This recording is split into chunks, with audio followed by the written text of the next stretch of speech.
What's going on, guys? It's Ian here. Hope you're doing really well. Welcome to the channel. This is FUDNF. If you're new here, welcome. If you're coming back, you've watched some of my videos in the past, thank you so much. I appreciate you coming back.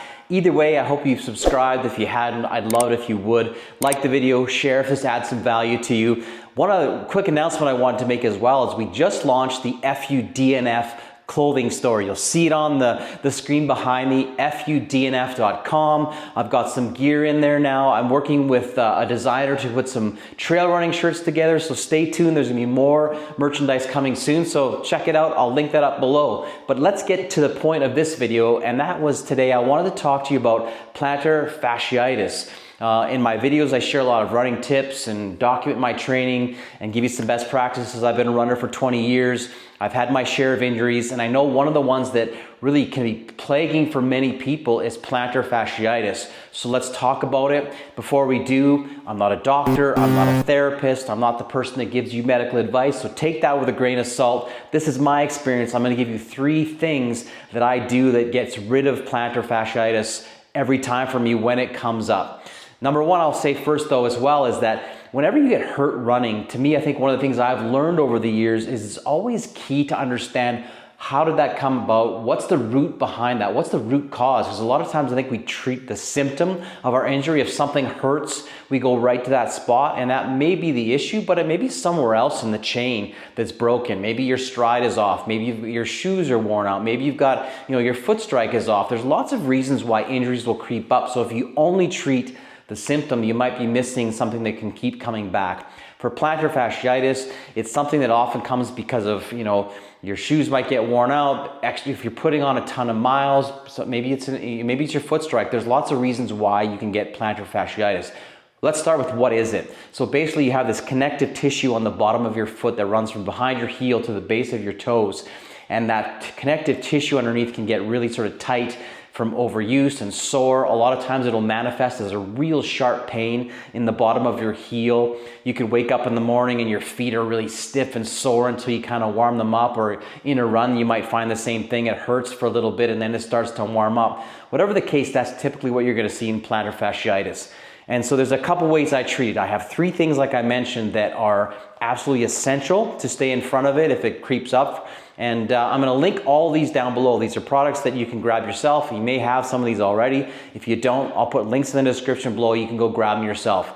First thing you're gonna hear me talk about, and I'm holding it already, is my Tiger Tail. The Tiger Tail is a fantastic tool, not only for plantar fasciitis, but just for overall body. It's basically like a foam roller, but it's a lot smaller, a little more narrow. It's way more aggressive, so you can work on it on, obviously, like on other parts of your body, like your quads, hamstrings, those types of things, your calves. But for plantar fasciitis, what I like to do is I like to put this on the floor and just roll my foot all the way from front to back, from toes to heel, and you can really get in there. And this is actually kind of nice if you're sitting at your desk or whatever, sitting watching TV. You can just kind of work on that foot, stand on it if you want to put a little bit more pressure on it. But the Tiger Tail for me is one of my favorite go-tos when it comes to that. The second thing that I'll show you or talk to you about is that's a little bit more aggressive than the Tiger Tail, and that is something that's super cheap, but it works amazing, is a lacrosse ball. You may or may not have heard about this before, but a lacrosse ball gets really good into those really touchy spots.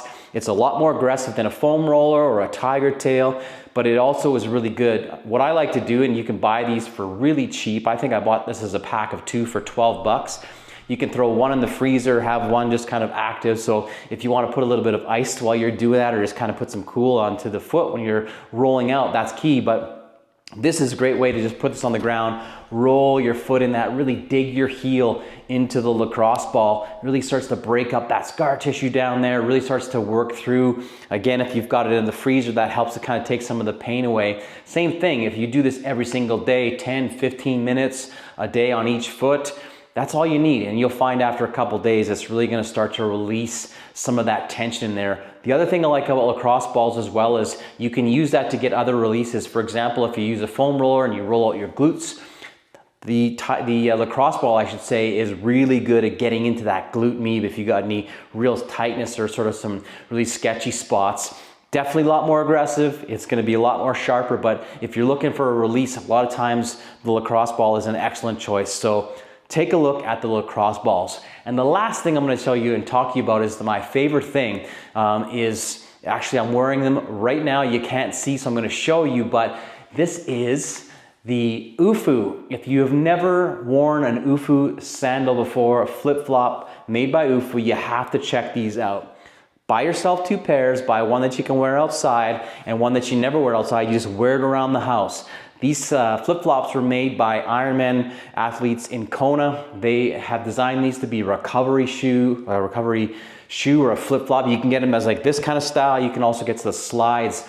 These are like walking in marshmallows. When I was in Hawaii years ago in Kona, I came across these, fell in love with them from the very first time that I ever slipped them on. They're just a great sandal for that matter, but from recovery after you've been working out, after going on long runs, if you're looking just to kick around the house or just moving around, the UFU sandals are phenomenal. So I can't tell you how much I appreciate having these. These are great for recovery, and that's kind of how they sell them. They sort of suggest that they're a recovery sandal for you. So either way, they're really cool. They've got different styles, men and women's. I'll link these up below as well if you haven't got a pair of UFUs. They're a little bit more expensive than just a typical flip-flop, but I promise you, they're absolutely worth it. So take a look at those 3 things. Take a look at the tiger tail. If you don't have one, you need that in your kit. It's great to take with you in races. Just have it anytime you're, just sitting around the house and just want to roll out. But especially on plantar fasciitis, grab yourself some lacrosse balls, and of course, check out the UFU sandals. They're amazing.